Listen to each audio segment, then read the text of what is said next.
കൂട്ടുകാരെ, ഞാനിന്ന് ഇവിടെ ഉണ്ടാക്കിയിരിക്കുന്നത് സിമ്പിളായിട്ടുള്ള ഒരു ചിക്കൻ കറിയാണ്.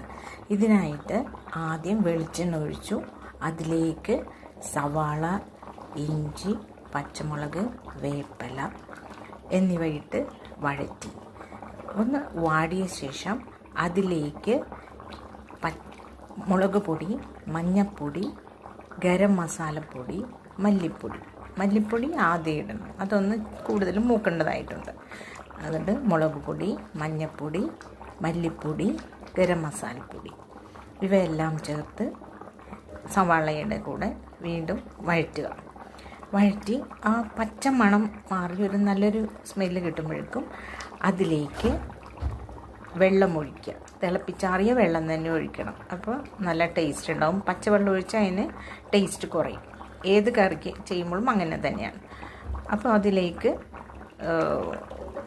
തിളപ്പിച്ചാറിയ വെള്ളം ചൂടോടെ ഒഴിച്ചാലും പ്രശ്നമില്ല കേട്ടോ. തിളപ്പിച്ച വെള്ളം ഒഴിച്ച് നന്നായി ഇളക്കി കൂട്ടിയ ശേഷം അതിലേക്ക് ഇത്തിരി കുറുകൽ കിട്ടണമെങ്കിൽ ചോളത്തിൻ്റെ പൊടി കിട്ടുമല്ലോ, അതിടുക.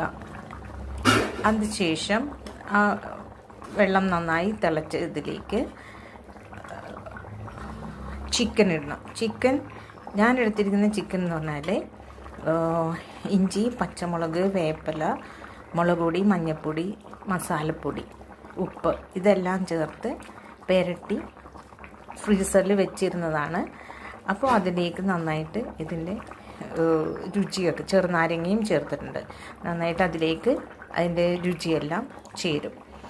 ആ വെച്ചിരുന്ന ചിക്കനാണിത് ഇതിലേക്ക് ഇട്ടിരിക്കുന്നത്. ഇത് ഇനി ഇതിൽ കിടന്ന് നന്നായിട്ട് വെന്ത് വരണം. വെന്ത് കഴിയുമ്പോൾ ഇതിൽ എണ്ണ തെളിയുന്ന വരെ ചെറിയ തീയിൽ വേവിക്കുക. ഇടയ്ക്ക് മൂടി തുറന്ന് ഇളക്കി കൊടുക്കണം.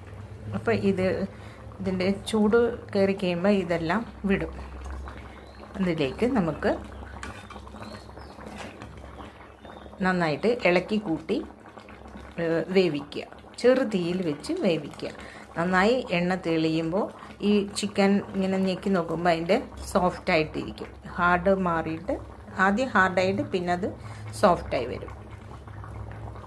അത് നോക്കിയിട്ട് നല്ലൊരു സ്മെല്ലൊക്കെ വരും. അപ്പോൾ ഈ എണ്ണ നന്നായി തെളിഞ്ഞിട്ടുണ്ടാവും ആ സമയത്ത്. അപ്പോൾ എടുത്ത് വെക്കാം. നമുക്ക് ഭക്ഷണത്തിനായിട്ട് ഉപയോഗിക്കാം. നമുക്ക് നേര് തീയിൽ ചിക്കൻ വേവിക്കാം. അടച്ചു വെച്ച് വേണം വേവിക്കാൻ. ഇടയ്ക്ക് ഇളക്കി കൊടുക്കുകയും വേണം. ഇതാണ്